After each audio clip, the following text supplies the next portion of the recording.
Well, his is a name you've probably never heard, Gonzalo Lira. Why should you know him? Because his story is a microcosm of the entire Ukraine narrative.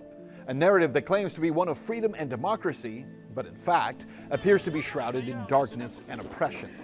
Lira was an American citizen, but for the last 7 years he lived in Ukraine with his Ukrainian wife and 2 young children. He was arrested by the Ukrainian government for justifying Russian aggression against Ukraine, something here in the US we would call free speech. His father says he was tortured, and then Gonzalo Lira's life was taken. I'm investigative journalist Ben Swann, and over the past year, our team has been investigating the true story of Vladimir Zelensky and the war in Ukraine. In that process, we were some of the last people Gonzalo Lira would ever speak to. He granted us an exclusive interview soon after his first detainment, but he was afraid to answer some of our questions. In fact, here's what he told us when we asked him about claims that the Ukrainian military was blaming Russia for crimes that they themselves had committed. Listen. The fact is that, how can I put this carefully? I don't want to create the conditions or the excuse to lose my liberty at this time. And so I'm going to have to decline. After this conflict is over, I'm happy to tell you exactly incidents that I think were not what they were claimed to be. Gonzalo Lira did not live long enough to give us a second interview or to see the end of this war. A political prisoner in Ukraine, he died last month, reportedly of pneumonia. Again, his alleged crime, he was never convicted, was voicing an opinion that differed from the Ukrainian government. The same government that we have been told repeatedly is a bastion of freedom in Eastern Europe.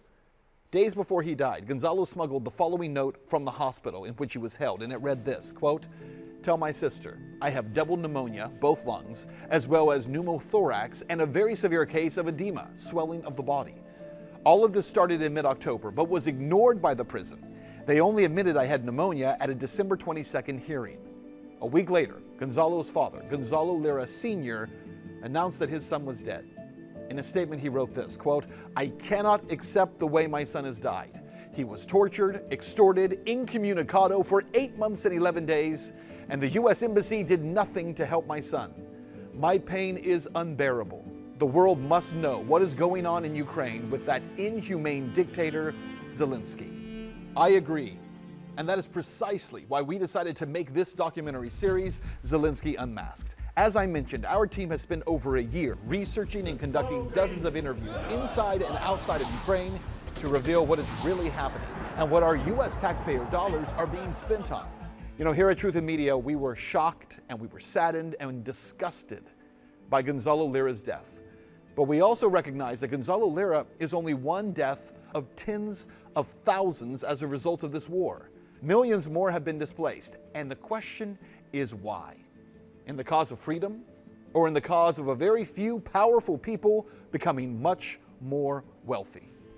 We aim to bring justice to these lives that have been so unjustly destroyed. So to see our series, you can follow us on X at @truth_in_media, and you can check us out right now at truthinmedia.com.